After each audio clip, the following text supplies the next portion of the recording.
Assalamualaikum warahmatullahi wabarakatuh.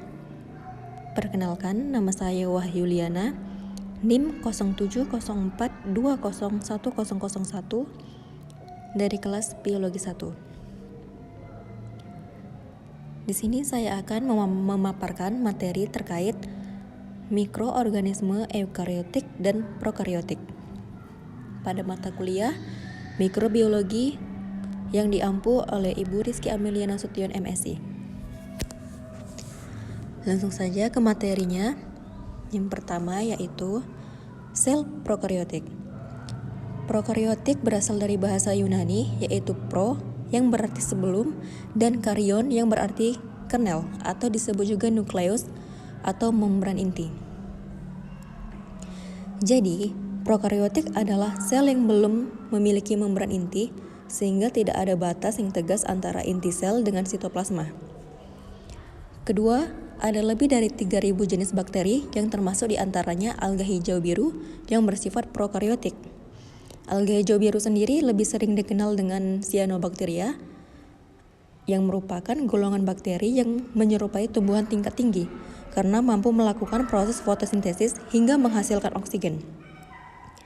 Selanjutnya, sel prokariotik adalah sel tanpa membran inti atau selaput inti. Sel berjenis ini dibedakan menjadi dua, yaitu sel eubakteria dan sel archaebacteria. Eubakteria adalah bakteri yang hidup di alam atau lingkungan biasa seperti tanah, air, atau tubuh organisme lain.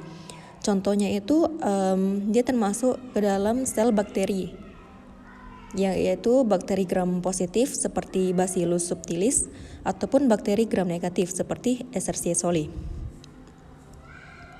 Sedangkan archaebacteria adalah makhluk hidup yang memiliki bentuk seperti bakteri, namun memiliki habitat yang berbeda. Seringkali ditemui di daerah dengan kondisi yang ekstrim, seperti pusat gunung berapi, kolam dengan air yang sangat asin maupun dasar danau dan lautan yang kandungan oksigennya sangat tipis. Selanjutnya, yaitu ciri-ciri prokariotik. Yang pertama, ukurannya mikroskopis, sehingga perlu bantuan mikroskop untuk mengamatinya.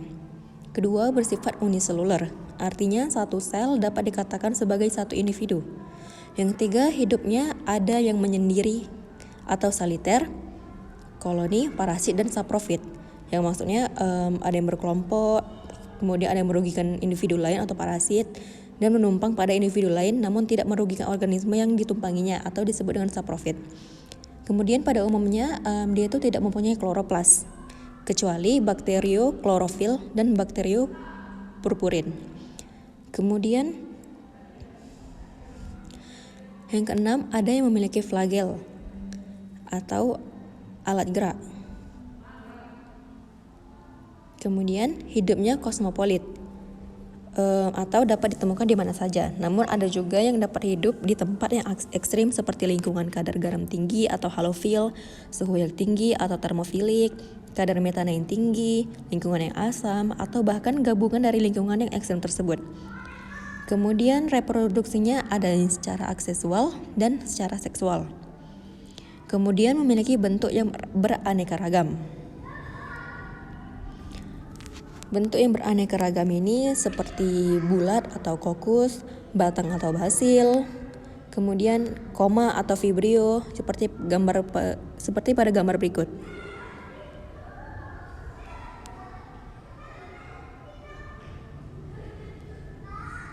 Struktur sel prokariotik dapat dilihat pada gambar di bawah ini.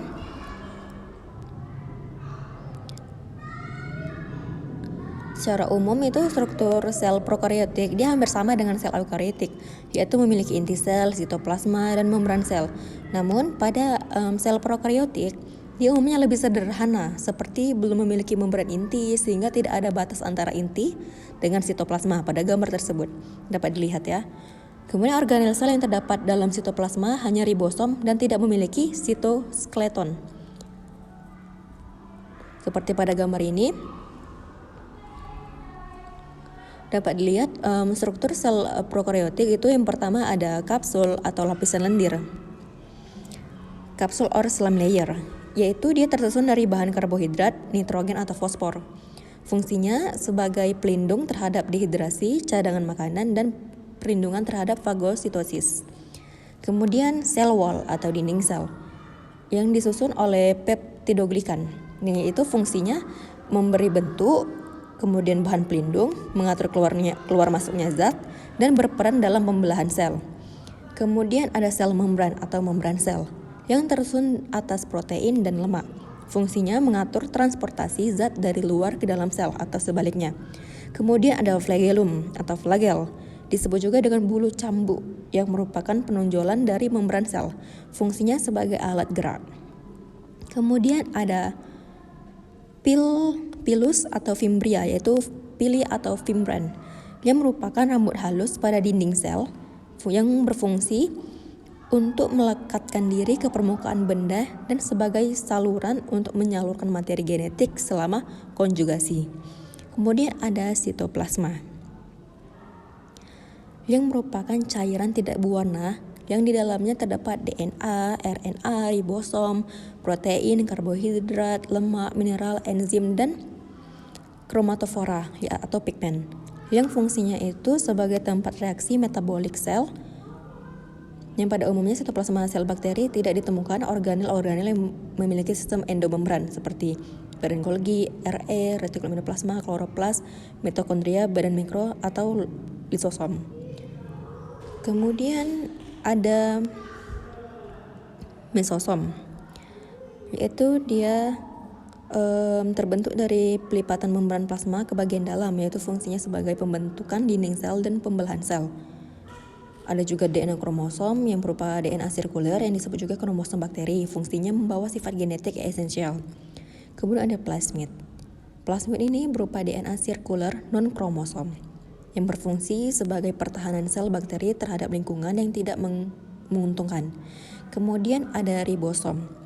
Ribosom ini merupakan satu-satunya organel sel yang dapat ditemukan di sel prokariotik dan eukariotik, yang berfungsi sebagai tempat terjadinya sintesis protein. Selanjutnya ada reproduksi pada sel bakteri.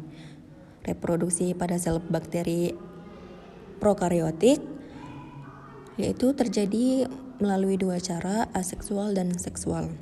Yang pertama, reproduksi secara aseksual.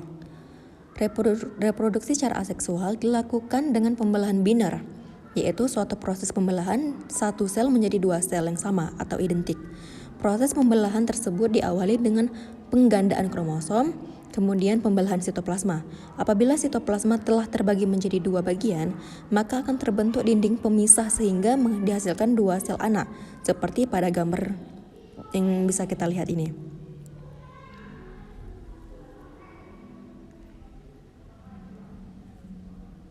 Sedangkan jika secara seksual, reproduksi pada sel bakteri prokariotik ini dilakukan dengan 3 cara, yaitu yang pertama yang akan kita bahas adalah dengan cara konjugasi. Cara konjugasi ini yaitu pemindahan materi genetik atau DNA dari satu bakteri ke bakteri lainnya secara langsung melalui jembatan sitoplasma atau pili, seperti pada gambar berikut. Yang kedua yaitu secara transformasi, yang artinya pemindahan materi DNA dari satu bakteri ke bakteri lain melalui proses fisiologi yang kompleks. Sel donor mengalami lisis atau pecah, kemudian diterima oleh sel bakteri yang lain dan membentuk rekombinan baru seperti pada gambar tersebut. Yang ketiga yaitu dengan cara transduksi, yaitu pemindahan DNA dari satu bakteri ke bakteri lainnya melalui perantara virus. Misalnya itu pada bakteriofagi yang dapat dilihat pada gambar tersebut. Selanjutnya kita akan bahas tentang sel eukariotik. Secara terminologi, eukariotik berasal dari bahasa Yunani yaitu eu, artinya sebenarnya, dan karyon yang artinya inti sel atau membran inti. Jadi sel eukariotik adalah sel yang memiliki membran nukleus atau membran inti, yang mana perannya adalah sebagai lapisan pemisah antara inti sel dan sitoplasma yang mengelilinginya. Membran ini tersusun oleh lipoprotein serta memiliki pori yang memungkinkan beberapa macam substansi dapat melintasinya, baik dari dalam nukleus maupun sebaliknya. Adanya membran inti juga menyebabkan materi genetik tidak tersebar ke seluruh sitoplasma sel, namun terbungkus rapi di dalam inti sel. Ciri-ciri dari sel eukariotik yaitu sel eukariotik merupakan sel yang memiliki sistem endomembran.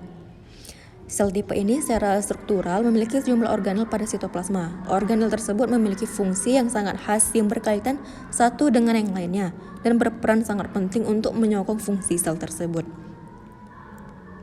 Organisme memiliki tipe sel ini antara lain yaitu ada hewan, tumbuhan, jamur, serta golongan protista. Sel eukariotik ini juga ada yang sifatnya uniseluler dan ada juga yang multiseluler. Kemudian yang kedua, tipe sel eukariotik pada tumbuhan sedikit berbeda dengan hewan. Pada sel hewan, bagian selnya di luar, tidak ditemukan ada dinding sel. Walaupun dengan demikian, dinding sel tumbuhan dan sel jamur secara kimiawi berbeda penyusunan.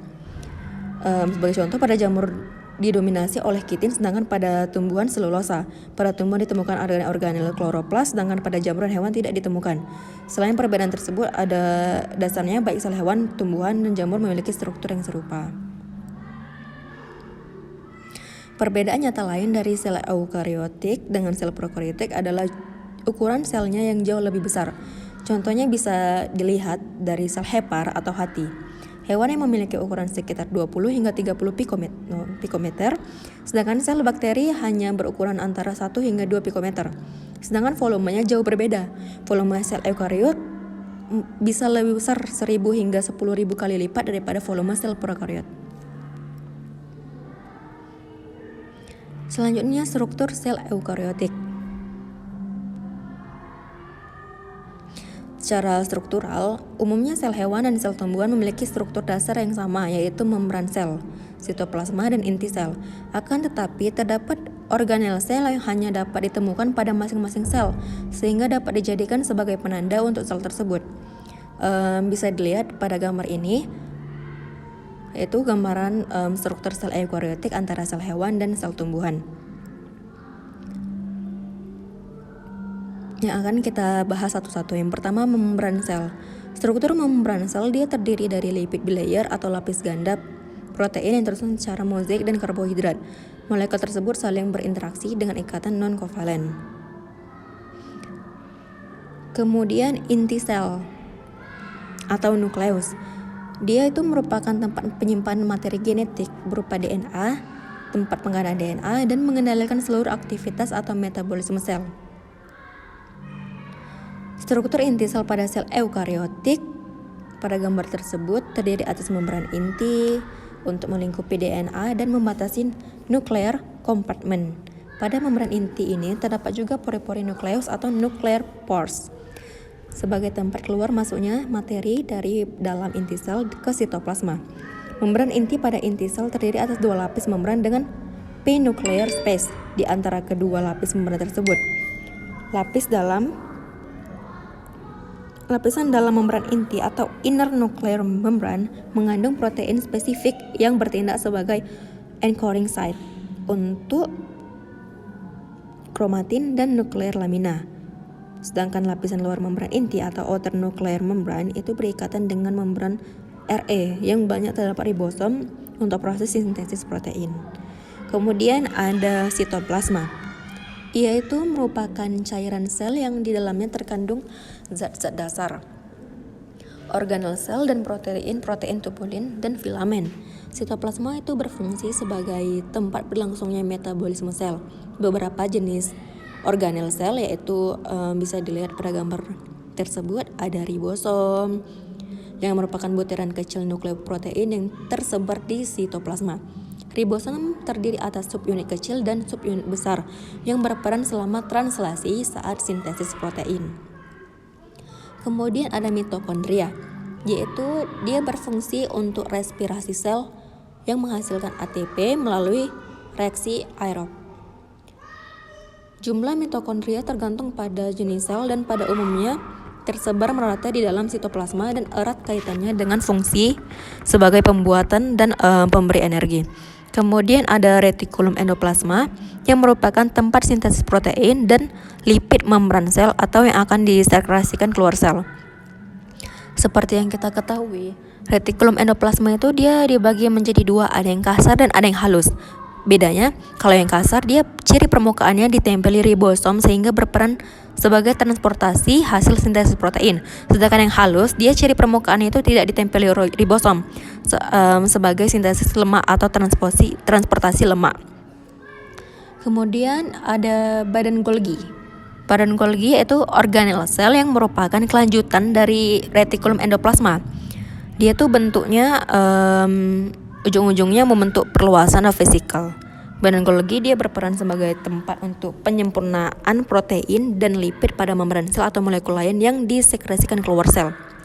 Apabila protein, lipid atau molekul tertentu tersebut sudah matang, maka vesikal dapat dilepas dari sinterna membawa protein, lipid atau molekul tersebut untuk dideposit atau dibawa ke membran sel atau disekresikan keluar sel. Selain itu, badan Golgi juga berperan untuk membentuk lisosom. Organel sel selanjutnya adalah lisosom. Lisosom dibentuk oleh selapis membran dan berisi enzim-enzim hidrolisis. Organel ini berfungsi untuk menguraikan molekul besar atau partikel asing yang masuk atau melalui proses fagositosis. Selain itu, organel ini juga mampu mencerna makromolekul secara intraseluler dan menghidrolisis lemak, protein, asam nukleot, dan polisakarida. Oleh karena itu, organel sel ini, lisosom ini secara umum berperan untuk pencernaan intraseluler. Kemudian ada peroksisom. Peroksisom menghasilkan enzim oksidatif untuk membentuk H2O2 yang merombak lemak. Selain itu, dia juga menghasilkan enzim katalase untuk mengubah H2O2 menjadi H2O dan O2. Kemudian ada sentriol. Sentriol ditemukan pada sel hewan yang berperan mengatur pembelahan sel dan pemisahan kromosom selama pembelahan sel. Kemudian ada sitoskeleton atau kerangka sel. Dia hanya dapat ditemukan pada sel eukariotik dan tidak ditemukan pada sel prokariotik. Terdapat pada sitosol, dapat berupa mikrotubulus atau berbentuk tubulus ataupun silinder disusun oleh protein globuler tubulin dan mikrofilamen. Secara umum, sitoskeleton berfungsi untuk menentukan morfologi atau bentuk sel, pergerakan atau motilitas sel, dan pada saat pembelahan sel atau mitosis. Kemudian organel selanjutnya ada dinding sel. Dinding sel hanya dapat ditemukan pada sel tumbuhan dan sel bakteri, tidak ditemukan pada sel hewan. Sifatnya rigid dan terletak di sebelah luar membran sel. Umumnya tersusun atas selulosa dan berfungsi sebagai pelindung bagian dalam sel atau memberikan support pada sel. Selanjutnya ada plastida. Organel ini hanya ditemukan pada sel tumbuhan. Terdiri atas kloroplas, yaitu tempat terjadinya proses fotosintesis membentuk makanan atau glukosa. Kemudian kloroplas dilindungi oleh membran ganda dan mengandung pigmen hijau atau klorofil. Bagian dalam kloroplas terdapat tilakoid atau tempat terjadinya reaksi terang pada proses fotosintesis, dan stroma sebagai tempat reaksi gelap dan proses fotosintesis. Selain kloroplas, plastida lain yang dapat ditemukan pada sel tumbuhan adalah kromoplas yang mengandung karoten dan leukoplas yang dapat juga untuk tempat penyimpanan cadangan makanan. Kemudian ada vakuola.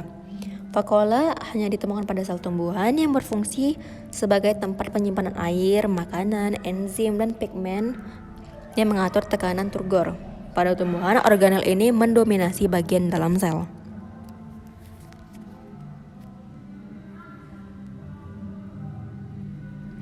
Perbedaan sel prokariotik dan sel eukariotik. Dari segi struktur, pada prokariotik, macam mikrobanya itu dia hanya pada bakteri dan cyanobacteria atau alga hijau biru. Sedangkan eukariotik dia alga umumnya, fungi, protozoa, plantae, dan animalia.